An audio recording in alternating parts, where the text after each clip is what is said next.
En ayant vérifié que les vannes de fond sont toutes fermées ainsi que la vanne de transfert qui mène au cristalliseur, je vais commencer au chargement dans l'évaporateur.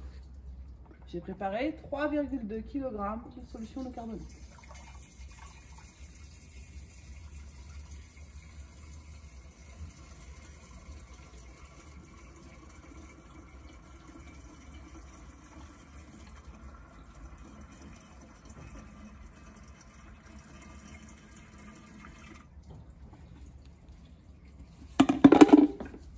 Je ferme ensuite le réacteur. Pour fermer ce réacteur, je ferme en ayant un contact, mais sans fermer à fond. Pourquoi? Parce que si je ferme à fond, comme le liquide va chauffer, il va y avoir de la dilatation et le bouchon risque de casser. Donc je ferme jusqu'à ce que ça bloque un tout petit peu. Puis je mets en route la chauffe du bouilleur ici, en n'oubliant pas de régler la puissance de chauffe avec le potentiostat qui est ici. Vous visualisez ici la température du bouilleur qui augmente puisque nous avons mis en route la chauffe. Elle va augmenter jusqu'à une température de 100 degrés, évaporation de l'eau, que l'on va récupérer grâce au condenseur. Ici, vous avez les températures d'entrée et de sortie de l'eau de refroidissement dans le condenseur. De l'autre côté, en prévision de ce que nous ferons après, nous avons la température à l'intérieur du cristalliseur et de la même manière, nous avons les températures d'entrée et de sortie du serpentin de refroidissement présent dans le cristalliseur.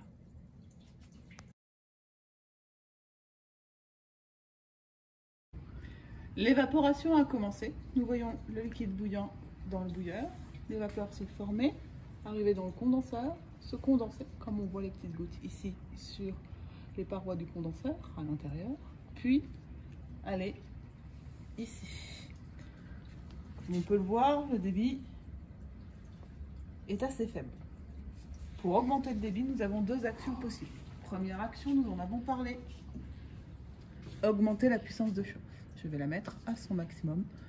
Deuxième action possible, jouer sur le débit d'eau de refroidissement. Pour favoriser la condensation de l'eau, il faut augmenter le débit d'eau de refroidissement. Je vais le mettre à 100 litres par heure.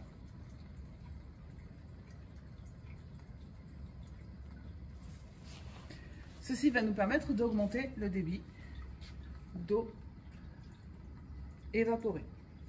Maintenant, il nous reste à déterminer quelle quantité d'eau il faut évaporer pour obtenir une solution saturée. L'opération que nous réalisons est une évaporation. Pour cela, on part d'une alimentation dans laquelle on extrait par chauffage un solvant pour obtenir une solution concentrée. Cette solution concentrée, nous allons la concentrer de manière à obtenir une solution saturée à une température de 30 degrés Celsius. Pourquoi saturée à 30 degrés Celsius? Parce qu'en fait, par la suite, nous allons refroidir la solution à une température de 10 degrés Celsius. Ce qui signifie que la concentration de saturation sera inférieure à celle de la solution à 30 degrés. Et donc, les cristaux qui seront présents dans la solution vont précipiter et nous obtiendrons une cristallisation. Pour l'alimentation, nous partons de 3200 grammes. C'est ce que nous avions choisi au départ. Nous avions contrôlé sa fraction massique, elle était de 13,5%. Nous l'avons obtenue par mesure de la densité. Ce qui veut dire que nous avons 3200 que multiplie 13,5 divisé par 100, 432 grammes de carbonate de sodium. Par soustraction, 3200 moins 432, on obtient la masse d'eau aussi présente dans l'alimentation. Dans la solution saturée, comme le solvant ne contiendra que de l'eau, les 432 grammes de carbonate se conservent. Il nous suffira ensuite de faire des proportionnalités pour déterminer la masse d'eau présente dans la solution saturée et la masse totale de la solution saturée. 432 que multiplie 71 divisé par 29, 676. Une soustraction entre la masse totale 3200 et la masse totale de solution saturée 1108 nous permet de savoir quelle est la quantité d'eau que nous voulons évaporer. 2092 grammes. Donc 2092 millilitres plus 1 gramme d'eau correspond à un volume de 1 millilitre.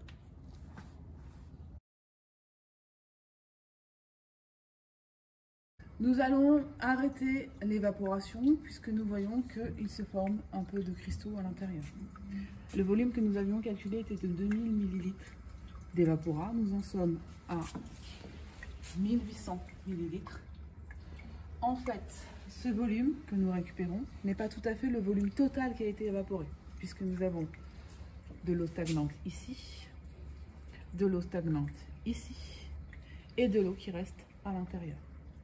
Ce qui signifie que, globalement, à l'intérieur de l'installation, peut rester en solvant stagnant évaporé environ 150 ml.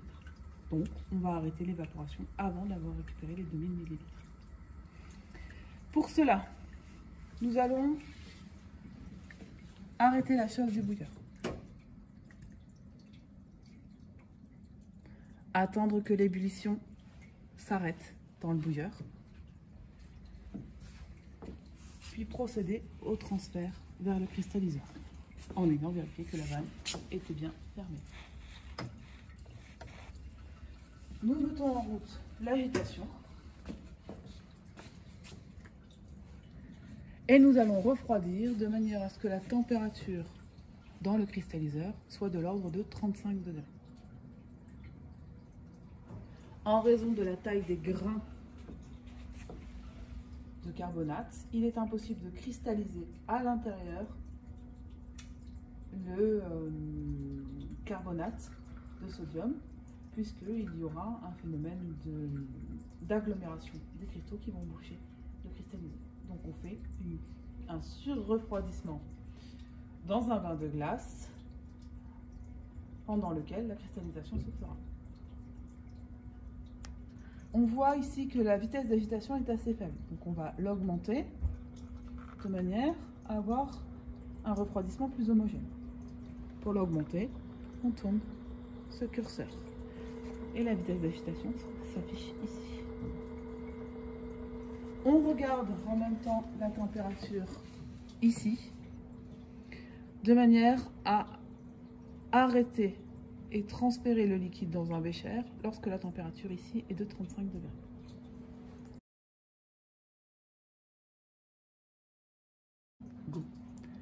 On atteint maintenant la température de 35 degrés, donc on va arrêter l'agitation et on va transférer le liquide.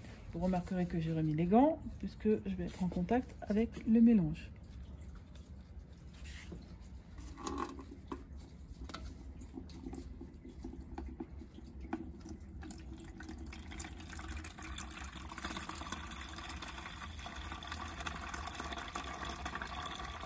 Nous avions au préalable réalisé la tare avec le bécher vide. Nous pouvons donc lire directement la masse de solution concentrée, donc saturée à 30 degrés, que nous avons fabriquée. Nous en avons 1145 grammes, donc 1,145 kg. Nous allons faire l'analyse de la solution saturée que nous avons obtenue. Pour cela, j'utilise le même principe que l'alimentation. Je vais donc remplir les probettes avec le mélange.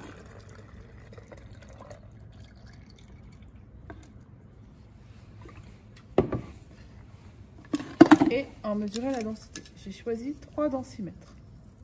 Le premier densimètre va entre 1100 et 1200. Nous voyons qu'il n'est pas suffisant pour pouvoir lire la valeur. Je change donc de densimètre. Je prends un deuxième densimètre qui va entre 1200 et 1300. De la même manière, il n'est pas suffisant.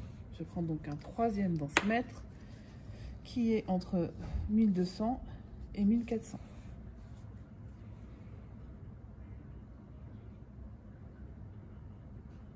Et je lis, en tenant compte de cet effet de parallaxe dont nous avions parlé, la valeur de la densité qui est de 1322.